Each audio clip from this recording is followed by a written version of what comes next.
Alright, here we go. So, you want to get a kill on Zulrah. This isn't the necessarily best way to do it, but this is, for me, this is by far the easiest, and I'm sure for a lot of people this will be the easiest way to do it. You need a setup, something like this. You can see I'm a fucking giga noob. I literally have fucking adamant gloves. I'm gonna work on that, don't worry. This is also an iron, so I know it's very fucking weird.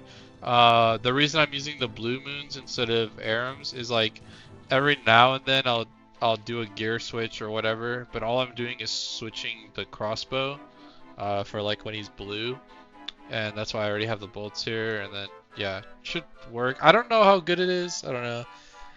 I'm just whatever. It's the same magic bonus, so it's like whatever. Okay, but yeah, and then also I don't have the teleports because if you haven't killed Zulrah yet, you're not gonna have the teleports. So I'm gonna use this. I mean, I have a couple, but we're just gonna do it this way. And this is by far the easiest way. You can see I am even using the moth mix because I'm just gonna come back to Ferrex. I have it menu entry swap to left click, same as my monastery thing here. So yeah, let's go. I'm a giga noob. I don't need any like this is just to help other people like me that are fucking absolute giga noobs. Yeah, so it's gonna be BJS. Hopefully you have the agility level. If not, it's gonna be a different. Oh fuck, I fucked up already. See, I'm a fucking giga noob. So the main tip is that I have a shit ton of blighted supplies from Castle Wars. We have an alt that sits there sometimes. So what you're gonna do is even if you're not on a PvP world, you can just pop a blighted angler, then go here, keep resetting that. Click this because you're going to go to the fairy ring. Okay. And now you can see, or 118, we're not in a PvP world or anything. You could do that if you're in Ferrex. So you should be taking advantage of that instead of using real anglers. I don't even think we have any, but just use the blighted ones. They're fucking super easy to get from the Castle Wars crates. And so yeah, we take advantage of that.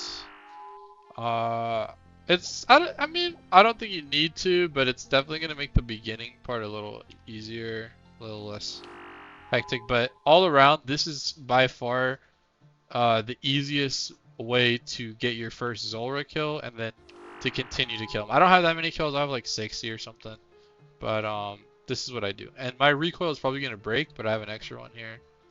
So I can kind of show you some of my plugins in action, like when the recoil breaks. So you're just gonna start off right off the bat, hit them. Don't use any prayer because if it's not the right rotation, you're gonna dip the fuck out. You're gonna world hop. It's not the right rotation, so I'm gonna hop. I think I hopped to the wrong way, but it's fine.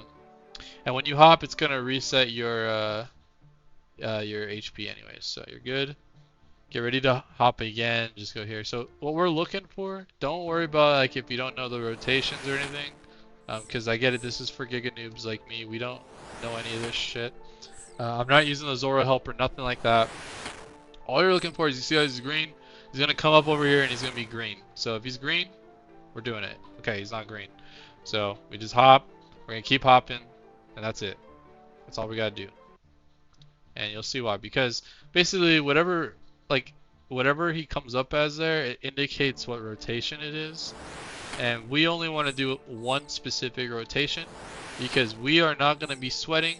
We're not going to be doing anything crazy. We're not going to be switching gear, nothing like that. We're doing the same predetermined movement every single time. So, and we want to only use magic. So, because magic is going to be our best way of killing him. Now, if you want to only use range, I'm sure there's another way of doing this, like in the same way or something. I don't know. But for me, getting a twin flame was relatively easy. Even though I'm an iron and I fucking suck at this game, I was doing Royal Titans, and yeah, it wasn't really that problem. I didn't really go that dry or anything. So, man, I went a little over rate, but nothing too crazy. And then you got to do it. I mean, you don't have to, but you probably have to do it anyways for the prayer scrolls. So I lucked out and got the magic prayer scroll, but yeah. So it's gonna be a 1 in 4 chance technically of getting the rotation you need. So we're gonna keep hopping. It kind of sucks that you have to do it this way, but the rewards, make it worth it. So, sorry. Yeah, we're just gonna keep doing this. Eventually, we're gonna get the green rotation. Sometimes it can take a little bit and it's annoying, but whatever, it's fine. And there is an element of RNG just of how this game works. So, sometimes you're gonna be hitting crazy like how I'm hitting right now, especially with the Twin Flame, and then other times you're just not hitting at all. Like, I don't know. Which kind of sucks, but no matter what, I guarantee you, if you do it this way, you will be able to kill him. And this is kind of a bad showcasing. Like, it doesn't really take this long. I was kind of slow that time. It doesn't really take this long. And once you kind of get in the groove of it, it doesn't really feel that bad. So, I mean, I know, I get it. Like, people that are, good at all the rotations and shit, they would never do it this way. But if you're like me and you can't like, you just can't do it. You keep fucking TPing out or, whatever the fuck. This is going to be a way that you can start getting some KC. And, who knows, you might fucking spoon a blowpipe or some shit. And, yeah. And other than that, I mean, he just has some fat drops. So, getting any kills, even if it's a bit of a pain in the fucking ass, it's fucking worth it. So, and this strategy was heavily inspired by another video I found when I was watching. I spent a couple hours just, trying to learn how to do this, because I was really being hard on myself. I was like, if I can't do this, I'm not gonna be able to, progress in the game. And so I found a guy that basically was doing this, where he just does this rotation. Okay, here we go. We're live. We got it. Alright, so now you're gonna switch to your prayer menu, and you're gonna hover here because we already know what the next phase is. He's gonna go under, and he's gonna go here, and he's gonna be in melee. So if you stand where I'm hovering, it's gonna be safe. So we're just gonna go there right as he goes under. Our recoil is doing work on the little snakelings, and like I said earlier, our recoil is probably gonna break, just because I want to demonstrate what the plugin can do, so you know for fucking sure when that recoil breaks, because that will kill you. If you don't have the recoil on, you will fucking die to those little fuckers. But yeah, doing it this way, it's super stress free. So we know after this, he's gonna go over here, and he's gonna be blue. So we turn off the prayer. We're gonna eat a little bit, and then we're gonna turn the prayer back on. And we're gonna hit him. Now after this, he's gonna show up here blue. So we're gonna do the same thing, but on the other pillar. We're gonna safe spot over there. Alright, and then we're gonna pray magic in case he sneaks a hit in. Doesn't look like he's going to. We're gonna use an anti-poison. Go under here. We don't need to pray range for this. Just blast him on this phase, and then he's gonna go under, and we have to pray range for this next part. So I'm doing pretty good damage. It could be better, but I'm not complaining. And then now you pray range. Now you spam click here until it starts hitting them. Okay. Now after this, he's gonna go in the middle. He's gonna be blue, and then it's gonna be that Jad phase. So hopefully you can pump him down so you don't have to do Jad too long. You're gonna switch to pray magic. Eat a little bit of food just in case he hits you. Oops, I'm fucking up. I'm gonna use some of my anti-poison. Maybe a little bit more. I brought some of this. You can combo it. You don't really need to when you do this strategy. I brought some Moonlight Moth Mix. I probably don't even need that. My recoil might break here. Hopefully it doesn't. Okay. Switch to the prayer menu. You're gonna hit him. And then the trick that worked for me is every time he bobs his head down, you switch prayer. And you stay calm. Don't panic. You're gonna be hitting him hard as fuck.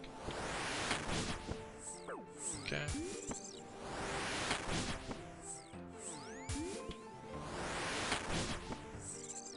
Okay, he's dead. And then the other thing, the reason we do this rotation only is we know that whenever, okay, then I just TP out. I just do a kill, TP out, get my shit. I get it, it's not the most optimal, it's not anything, but at least it's fucking something, okay? And you can see my PB is 121. That's with doing nothing but magic. So it's just, there's an element of RNG. Sometimes you'll fucking blast the shit out of them. Other times it's gonna take a minute. And I get it, dude, this is a giga noob method, but you just want to get on the board, get some kills, boom. There you go. Oh, and the other thing about the Jad phase, the reason we do that rotation, that specific one, is when he shows up over there, for Jad phase, which sometimes you might not even need to do, but because we know that it's like a predetermined rotation, he's always going to start with magic. That's why we leave the pray magic on, so we don't even have to bother with turning it on. And then every time he bobs his head down like that, you switch to pray range. He bobs his head down, you switch to pray magic. I don't even look at him or anything. I can kind of just see the movement out of the corner of my eye, and I'm just focused on the prayers. So as soon as I see that kind of movement when he's moving his head, I switch my prayer to the other prayer. Um, Hopefully this can help some other shitter like me. I get it. Like this isn't impressive or anything. There's probably better ways to do this, but this is what worked for me, and hopefully this will work for someone else. And then once I get a little bit more comfortable, maybe I'll start trying to do some of the other rotations. Maybe I'll start trying to do a little bit more gear switching, all of that. But this is just to get on the fucking board, man. Just so I can start fucking playing the game. All right. And hopefully someone else feels the same way. Um, if you guys have any other tips, leave them in the comments or whatever. If this helped you, whatever. Hopefully, that's my main goal is just hopefully helping some people because it took me a couple hours to figure out how to do this. So, all right. Thank you guys.